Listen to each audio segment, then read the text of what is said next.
Hey everybody, this is Dr. Glenn and welcome to our Facebook Live, Lunch with Dr. Glenn. So today we're actually going to talk about one of my favorite subjects, and that is the gut-brain connection. And it's one of my favorites for several reasons. First of all, it's something that wasn't even understood or thought of back when I was in school, which was in the early 80s, which is, at least it wasn't 2 centuries ago, but it's something that we knew virtually nothing about for years and years. And what we have learned is that the gut-brain connection is basically the foundation for like everything that goes on in the body. And one of the other things that we have learned that we'd had no concept of at all, even just a few years ago, is that there are more neurons or nerve cells in the gut than there are in the brain. It's absolutely amazing the number of cells and connections and stuff that are in the gut. And just to give you an example, of course, when I was in school, we were taught serotonin, that's a neurotransmitter. We were taught, oh, serotonin is made in your brain. It's made up here, you know, and serotonin is the neurotransmitter that helps you feel good or have a positive outlook. And when serotonin levels are low, you tend to be depressed. And we were taught serotonin was made in the brain. Well, of course it is. But we now know that over 90% of your serotonin is actually made in the gut. And as time goes by, we are learning that the gut is involved in virtually everything. And also, it is way more important than we ever even began to understand just not too many years ago. So what I want to do, when I first started putting this talk together, I thought, oh, we'll have a nice little talk about the gut-brain connection. And then as I'm putting things together, I'm realizing there is no way I can cover all of this stuff in just one event. So what we're going to do is we're going to talk about this over the next several weeks. I'm going to break it up into some parts. We'll go over that in a bit. But also, I want to take this opportunity to announce that I'm putting together a course. It'll be an online course that people can do that will help you repair and restore and, rebuild your own gut. And we'll have a webinar probably sometime next week. And I'll next week on next week's Facebook Live, I'll have that date nailed down and we'll go over that then. And you can join me on the webinar that we'll do sometime next week and we'll go over the whole thing.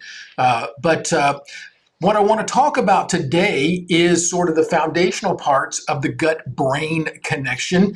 And one of the things that I always like to bring up is that something that we call the 4 pillars of all chronic disease. Let me open this up here. The 4 pillars of all types of chronic disease. Now, it doesn't matter if it is diabetes, cancer, cognitive decline, which is the thing that we do the most here in the office. It doesn't matter if it's thyroid problems and so forth. The 4 pillars of all your chronic diseases come down to these things here. Number 1 is inflammation. All right. The number 1 source of inflammation, by the way, in the body is from the gut, irritation from eating too many carbohydrates. Gut health and the microbiome, and we're going to talk about the microbiome in a little bit, but that's the bacteria that live in your gut. Blood sugar regulation. Blood sugar regulation has to do with, it's not just blood sugar too high, but it can also be blood sugar being too low and the way the body responds to that with hormones and chemicals and all sorts of things. And of course, the big example of that is diabetes. And, close to 40% of people in America and in Canada, in North America right now, have diabetes or pre-diabetes. So this is a really, really big topic. And the last thing here is technically it's called biotransformation, which really just means detox, okay? But how well your liver functions. And the reason that becomes so important is because when you have lots of inflammation and all kinds of stuff like that, puts a big load on your liver. When your liver can't get rid of the byproducts of inflammation, which are called cytokines, they back up And when they do, they end up compromising all the other things. So these four things here we call the pillars of all chronic disease. So let's go now. I've got a lot of things in here for you today, so we'll take those down. And let's bring up, by the way, I love this, Hippocrates said, all disease starts in the gut. And you know what? It's pretty much true. We live in an era where healthcare has been so specialized that one doctor works on this and another doctor works on that. And for one thing, these different specialties, they never talk to each other. And this hyper specialization tends to disregard the fact that all of these systems, whether it's your liver, your gut, your hormones, your lungs, all of these things that we got all these different doctors for, they all talk to each other. But the doctors don't talk to each other, but your gut and your brain is up. They're all talking to each other all of the time. And I always say that hyper specialization works great when you're in for a procedure. You don't want the guy that does knee replacements all day, putting a valve in your heart, right? And you don't want the heart doctor, operating on your brain. But hyper specialization works great in procedures like that, like surgeries, but it does not work very good when it comes to systematic problems, like you're having digestive problems or thyroid problems or stuff. All these things are interactive, and you have to look at the whole picture. And a lot of this boils down to disease starts in the gut, just like Hippocrates said. So let me come down here and let's talk about, so what exactly is, well, we can leave that up there. All right, let's bring this one down. What exactly is this gut-brain connection thing? Well, the gut-brain connection refers to the physical and chemical connections between your gut. We all know what that is. That's that thing. Usually we have too much padding in front of it, but that's that thing, down there. And the way that it and your brain communicate. And it involves several different systems. One is your nervous system. Another is your digestive system. Your endocrine system. Now, if you don't know what that is, endocrine means things like hormones and chemicals and stuff like that. And your immune system. And of course, see, in modern medicine, we think we're so smart. We've got a doctor for the nervous system, right? We got neurologists, and we got GI docs for the digestive systems, and we got endocrinologists for your hormone systems like thyroid problems and so forth or whatever. And then your immune system, well, not too many people even understand how that works, but we've got, for some reason, I don't really get it, but immune system stuff all gets dumped on the rheumatologist, which rheumatoid is just one form of arthritis, but that's the way it tends to work. And the things that we need to remember is that these people don't talk to each other, but the body does talk back and forth and all of this stuff. So the brain communicates with the gut over this thing called the vagus nerve. Now, let me get rid of a little bit here, and I'm going to bring up something right there. So the brain and the gut talk to each other over this thing called the vagus nerve. Now, the vagus nerve, as you can see, it starts up there in what's called your brain stem. And the brain stem is just where the brain, it comes out of the skull, it gets real narrow before it starts to go down through your spine. And goes down through the vertebrae, And as it goes through there, you have nerves that come out that run out to your hands that help you move your fingers and feel things and touch things all the way down. You got nerves that come out everywhere. But the vagus nerve runs right down through the middle of you. And it talks, you can see, to your lungs and your heart and your liver and your gut and all of this. And there's a communication over this pathway that it goes back and forth. It's like it's a two-way street. You got the brain talking to the gut, saying, do this or do that. And by the way, if your brain and your gut don't talk to each other very well, then it's not unusual to find that the gut doesn't work very well. And by not working very well, I mean you're maybe not going as often as you should. In our office, the criteria is this. You should be going 1 to 3 times a day, no more, no less.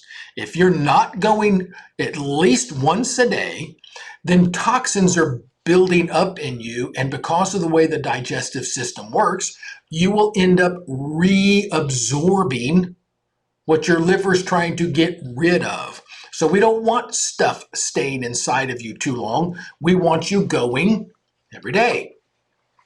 Why would I not want you going more than 3 times a day? Well, because you can then become dehydrated and malnourished because stuff isn't staying in you long enough to be absorbed properly. So we got this communication going back and forth between the brain and the gut called the vagus nerve. And if your vagus nerve is working well, then all of the things along that highway are working well. So let's bring up something here.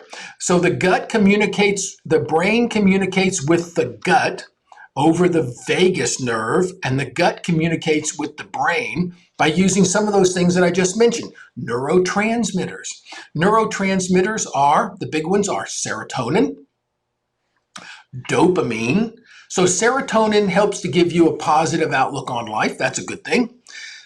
Dopamine helps you with motivation and getting things done. And so if you're the kind of person that you start a lot of projects and you don't ever finish them, could be you're having a dopamine issue. Another one of those neurotransmitters that we often see people having trouble with is GABA. And GABA is a neurotransmitter that helps you stay calm. And when you have GABA problems, you will tend to have problems with anxiety, or what we used to call in the old days, nervousness. Well, because your nervous system is hyperactive, you call that anxiety. That's what you feel is anxiety, but that's when your nervous system isn't kept calm. Those neurotransmitters, those are all made in the gut primarily. And in order for you to feel proper, your gut has to work good. Hormones that are important in the gut, in the way the gut communicates with the brain, are things like insulin and cortisol and stuff like that. Endotoxins. Endotoxins are basically different kinds of toxins that you make inside your body. And then there are things called postbiotics. Now, a lot of people, let me move this little thing over just a bit.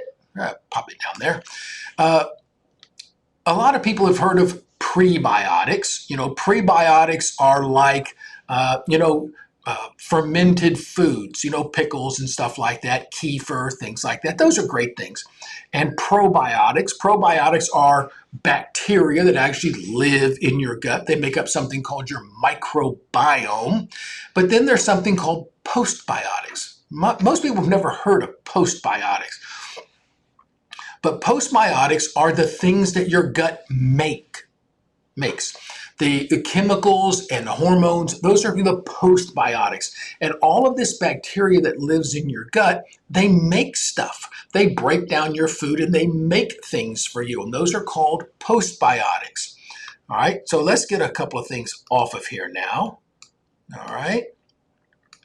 So let's look at some of the signs of gut brain problems as they relate to the gut. We typically think of these things as brain problems, and that is low energy and, well, it's not or focus. I can see that as I was making my little slide there, I left the P off. That's poor focus. If you have trouble staying focused on something, brain fog. Brain fog is when your brain doesn't want to work the way it's supposed to. Of course, anxiety, like we just mentioned. If you're having GABA trouble, then you'll typically feel anxious. Depression is when your outlook on life is not positive. It's not necessarily happy versus sad. It's more of the outlook, the way you see the world and so forth. Anger is something that when it is a hormonally based thing, typically it happens in a place of your brain, part of your brain called the amygdala. And when your amygdala is not kept under control, then you will have anger issues. There's other things that can cause that. Moodiness, poor performance at school or work. And also we're finding out that ADD, ADHD, and autism spectrum disorders, we typically think of those as brain problems, But there's a lot of research lately that is tying the microbiome, and we're going to come to that in just a moment, with autism spectrum disorder and ADD and ADHD. Then the next one I want to bring up, these are things that we typically think of as gut problems. Bring that down. I'm going to make it a little bigger too, because it's kind of hard to see there. Okay. Things that we typically realize are gut problems are IBS, that's irritable bowel syndrome, and that can be a horrible thing to live with. Just upset stomach, gas and bloating. In spite of what boys are told, gas and bloating are not normal. They're common, but if you're making an excessive amount of gas, it's because the bacteria that live in your gut and the deconstruction or the disassembly of your food are not synced properly. So think of digestion as a disassembly line as opposed to an assembly line, like the assembly line when they were making the Model T Ford. For some reason, I read something about Ford this morning. But Henry Ford, he was one of the first people to create the assembly line. And that's how they were able to make so many cars at such a low price that, lots of people could have a car. Well, you disassemble what you eat in a similar way. It's just the opposite. You start taking it apart. And it's the bacteria and enzymes that live in your gut that disassemble your food. And if that process is not synchronized properly, then what happens is you will have a reaction. And that reaction is usually gas. And if it happens early in digestion, it typically is hydrogen, and it comes back up this way, okay, belching. And if it happens late in digestion, it is typically methane, and it goes the other way. And they are very different kinds of gas, as we all know. So that's gas and bloating. I just mentioned earlier when we talked about the vagus nerve, and I showed you that constipation and diarrhea. Constipation is not normal, and neither is diarrhea. And if something's going on there, then you need to see somebody who can sort it out and not just give you a pill. If you have a vagus nerve, and I can guarantee you that if you're watching the Facebook Live today, you've got one, and it's at least working to some degree. You need to get that thing working like it's supposed to. Food cravings. Food cravings are very often a sign of adrenal imbalance or other types of imbalances. You shouldn't be craving salty things or sweet things. You should have a healthy relationship with food in which you enjoy as much as you want, but you shouldn't have these cravings. When you have cravings, there are disruptions in the way the microbiome works. Skin problems, acne, eczema, psoriasis, stuff like that. We don't tend to think of it this way. We tend to, if you have something on your skin, you tend to think, oh, I have something on my skin. But actually, a skin problem is more often than not something inside trying to get out rather than something on the outside irritating your skin. Now, if you get into some chemicals or something like that, you don't wear gloves when you're cleaning or whatever, then you can have skin irritation. But most of these things like acne, I know when we were growing up, we thought acne is because your face is dirty. No, it's not. But that's what we thought. So we washed our face with all this stuff. Well, if it's coming from the inside out, then how much good is it going to do for you to wash the outside to try to get rid of your acne? No. Acne and eczema and psoriasis, it's a sign that something's inside that's trying to get out.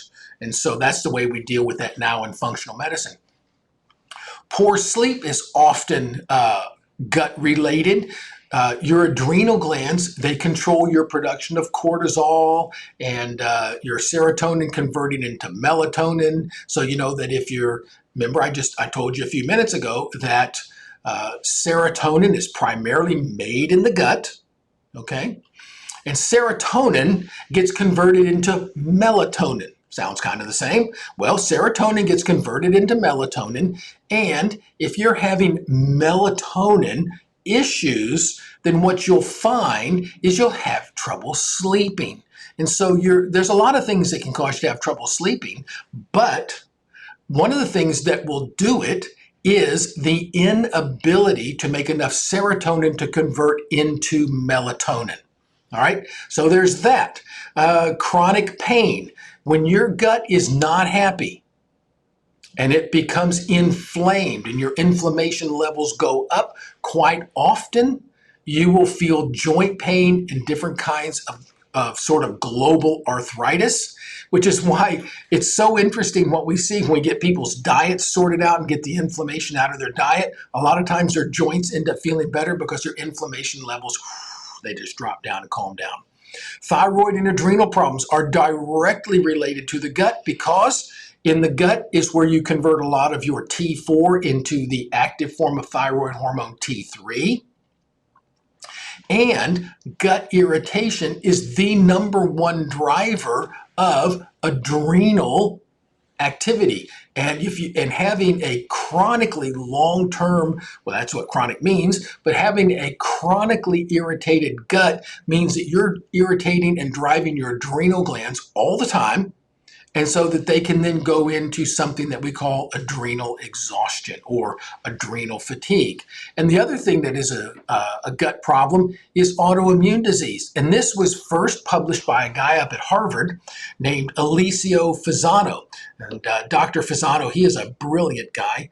And he's actually the guy that discovered zonulin, which we talked about just a few weeks ago.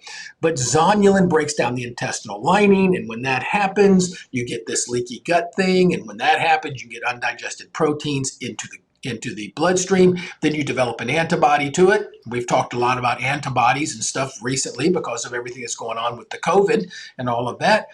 Well, that ramps up your immune system, and it can help you facilitate your creating autoimmune diseases. So real quickly, what I would like to go over next is this thing called the microbiome. Now, I've got a little thing here, put that back up. The microbiome. So what exactly is that? Well, microorganisms, including bacteria, fungi, and viruses, these organisms can be found throughout the body. The largest microbial community resides in your GI tract.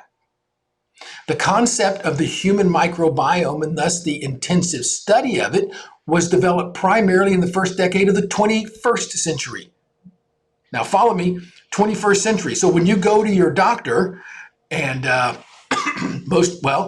what is it? It's 2021, which means that nobody's graduating medical school right now that was born in this century, because you gotta have to be a little older than that. So, which means there aren't any doctors that were actually taught about this stuff very much in medical school. I wasn't taught about it. We didn't know anything about microbiome, 30 years ago. Well, the Human Microbiome Project was initiated by the National Institutes of Health to improve the understanding of the microbial flora. That's the word you use for the bacteria that live in you, flora, microbial flora. And that wasn't even launched until 2007. So if you ever talk to your doctor and you want to talk to them about this kind of stuff and they don't want to talk about it, it's probably because, you know what? We weren't taught about it. And nobody wants to talk about stuff that they don't know anything about. So that's kind of what goes on there. Now, when the microbiome isn't working like it's supposed to, it's called dysbiosis.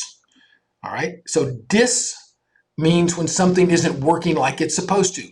Dysregulation, disharmony, so dysbiosis is when the biotic community, the microbiome that lives in your gut is upset. And I got a little picture here that you can see. All of these things have a relationship with dysbiosis. Some of we mentioned before, brain fog, anxiety, neurological problem, cravings. We mentioned those, bloating and gas, nausea and belching, diarrhea, constipation, abdominal pain. All of these things have a relationship with the microbiome that lives in your gut. And so what I want to, like I said, I started putting this together and I realized, oh my gosh, there is no way I can get through all of this stuff in just one Facebook Live. So here's what we're going to do. Next week, we're going to pick up where we're leaving off today, and we're going to talk about neurotransmitters, serotonin, dopamine, and GABA. So if you've got depression, lack of motivation, or anxiety, you're going to want to make sure that you tune in for that, because we'll talk about those things. We're going to talk about SIBO. SIBO stands for this thing called small intestinal bacterial overgrowth. And actually what it means is when the bacteria that live in your colon, which is below the small intestine, you go from the stomach to the small intestine to the colon, and things are supposed to stay in their communities. Well, when the bacteria that live in the colon migrate into the small intestine, they wreak havoc, and it's called SIBO. We'll talk about how autoimmune diseases are created. We're going to talk a little more about leaky gut and leaky brain and how one leads to the other. And we did that a few weeks ago as well. So if you want some more information on that, we're going to talk about the effect of traumatic brain injury, like hitting your head, like in a car wreck or something. The impact that TBIs have on your microbiome. We're going to talk about microbiome and weight gain as well. If you have cut your calories and lived on the treadmill and you cannot lose weight, your microbiome is probably a part of the reason you have what I like to call stubborn weight. You do everything that you can do and it won't budge. It's stubborn. We'll talk about that. We're going to talk about diabetes and how microbiome issues, gut issues can drive diabetes. We'll talk about something called oral tolerance. Oral tolerance is when you can't eat something you should be able to eat. Okay? For example, let's say peanuts. Peanuts are a big issue nowadays. And if you're not able to eat, see, peanuts are not poisonous. Broccoli is not poisonous. Tomatoes are not poisonous. But if you have a problem, you can't tolerate them, you have an oral tolerance problem to, let's say, tomatoes, then we want to talk about that. A lot of times repairing your microbiome can help with that. And then what we'll also talk about is are the things that you can do to feel better. So what have we been here? Golly, we've been here for 27 minutes so far, and we're just getting started. All right, so here at the Carroll Institute, we focus primarily on cognitive decline and Alzheimer's disease and stuff like that. But what we have come to realize more and more over the last few years is just how big a part of that is controlled by what's going on in your gut, which is why with our patients here in the clinic, we always start with diet and gut while we're getting labs running, things like that. One of the things that we do here, if you'd like to find out more about what we do, or if you'd like to find out if we can help you, we offer something called a discovery phone call where you can get on the phone with one of our certified brain health coaches, talk to them a little bit about what's going on, ask them some questions, they'll ask you some questions, and they can find out if you're a good person for what we do, because we help an awful lot of people here, and we might be able to help you with what's ever going on with you. So I want to thank you for being here today. Next week, we will pick up with these topics that we just mentioned there in the box, and we're going to continue our discussion about the gut-brain connection. And we'll also have a date for you then where we will tell you when we're going to be doing our webinar to launch our course, which you can actually take then and do at home, and we'll show you how to fix your own gut without having to go into the office or do anything else. So I appreciate you being here today, and have a great day. Bye.